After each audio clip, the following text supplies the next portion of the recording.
Hello everyone, welcome to my channel. My name is Orlando. Today we're going to be answering a question from a viewer. Cora Wright asked a question. She says, I live in New York City. Can you show us how to break down on how to buy properties in a different state? And yes, Cora, I will show you exactly how to do that. Cora also asked some other questions like how to find an appraiser, how to find a good subcontractor, inspection cost, other stuff like that. I will do videos on this, but today, this video is going to be focused on how do you buy a property out of state.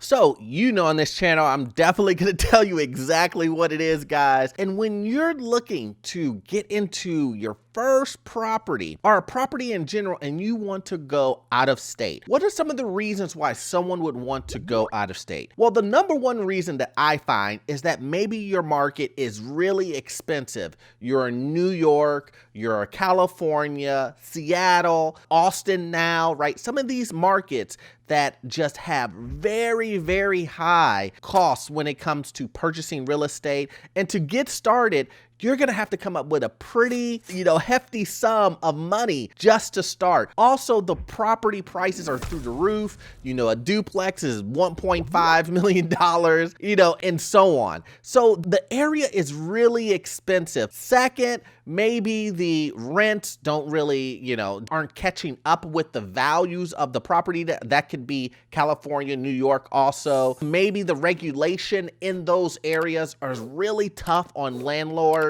New York is one of those, Illinois, kind of, California, same situation, Texas, not so much, but you see where I'm going with this. Your reason why you're going is the other markets are more attractive than where you currently are. So you look at investing out of state. And so you're wondering, what are some of the things that I need to do now to prepare myself to get into a property out of state? So number one is research, guys.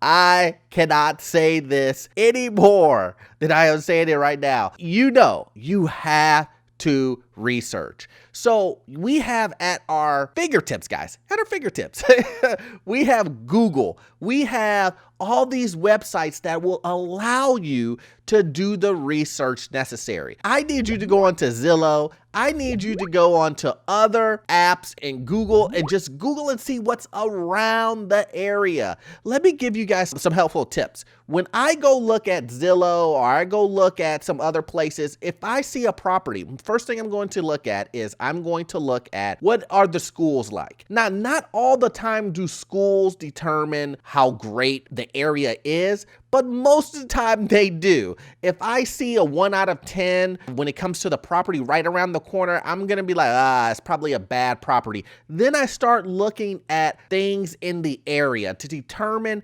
if this is a good property. If I see things like, payday loan places, Dollar Trees, stuff like that all around the area, then it's probably not that well of an area, right? But let's look at some other stuff. If you go to websites like Neighborhood Scout will basically tell you like what all happens in the area crime-wise. So you look at that and you go, okay, now, if this has bad schools or maybe it has good schools, but the crime is high, like how does that work? Then you start seeing establishments that kind of like cater to that. So you just want to make sure that the place that you're investing in, that all of these dots connect by doing your research first. Now, this research you're doing is before you call anyone else, guys. Let me repeat that. You want to do this research before you speak to anyone else.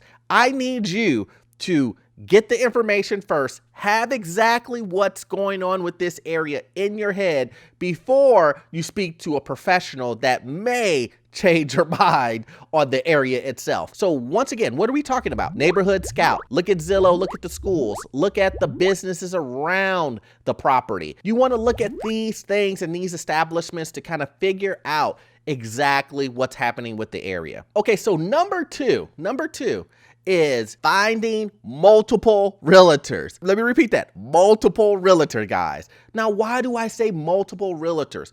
Okay, so you're gonna speak to one realtor, right? Let's just say that realtor tells you that this area is the best thing since sliced bread, right? Like he tells you or she tells you, you know what? You should definitely buy this. Now, obviously, we all know that realtors are incentivized by selling you the property, you buying the property, and so what and so what. But you want to speak, if it's the best thing since sliced bread, then speak to another realtor and see what that realtor says. Does that realtor say, oh, this is the best property since sliced bread? Then speak to another realtor. Does that realtor say it? And if you tend to find that you're getting mixed results here, and also based off of your research, remember, you did research first before you spoke to these professionals, right? Real estate professionals. Then you know someone in that line is not telling the truth. So you want to make sure, guys, once again, that's the reason why I said do your research first, so that you have exactly in your mind where this is. Maybe you're thinking this area is a 5 or a 6. And then you speak to a realtor and the realtor says this is a 10. Then you speak to another realtor and this realtor says, oh no, it's about a 6. Then you speak to another realtor and the other realtor says 6 also. So you see where I'm going? You have to weed out these professionals that will just try to tell you the best thing, especially if they find out that you're buying out of state and that you may not come down and see the property, which you should never do. Let me repeat it. Never do that, guys.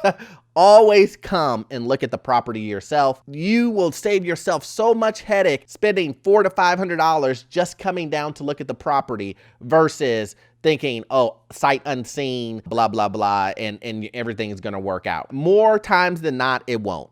So that's the reason why I say multiple realtor, guys, multiple realtors. And the reason why we're doing this is location, guys. At least the way that I invest in real estate is key. I have to make sure, and it is so important when you're doing out of state investing, real estate investing, that you pick a good location, because you will not be there to monitor it all the time, guys, all the time. And you want as little headache as possible. You don't want to have crazy maintenance that are tenant based, not like Mother Nature based, not wear and tear based, but tenant based. You don't want that. You don't want that, guys. So that's what I'm saying. I don't want to keep rambling. I can ramble all about this forever, but let's go on to the third one. The third one is the most, guys. It is truly important, is please find a great property manager. You want to find a really good property manager. You need to do interviews on property managers. I did a video of what questions you need to ask property managers. I will link this to this video so you can watch that. But once again, you need to make sure you speak to a great property manager, do some interviewing of property managers, make sure that you manage them, but you want to make sure that this individual or this company will do just as good of a job as you would if you were down here. They have the expertise and the knowledge to take care of tenants in a way that maybe you don't know. It is so important. They know the regulations. They know the rules of the city and the state. They know all of these things. And let me tell you this, not only do you funnel down this information of, is this a good area? Is this a good area? Is this a good area? From your own research to the realtor, you want to ask the property management, because the property manager will tell you, oh no, this is a headache. Oh no, I'm going to charge you more because I know this area is bad and it's going to be a headache. Property managers will tell you. So make sure when you're going down this line, and this is what we want to do before, guys, before you get locked up in a contract, you want to make sure you do all of these phone calls, which you could do this if you really think about it, guys. If you find a property and you find everything out about it and everything's on Zillow or wherever, you can do all of this in one day. You really can. Do your own research, call a couple of realtors, and then speak to a property manager. You'll be able to get a really good feeling if this property is good for you. I hope you got value out of this content. Core, I hope I answered your question. I'm gonna need you guys to watch this next video to continue on getting yourself into your first rental property. I will see you guys in the next one. Thanks.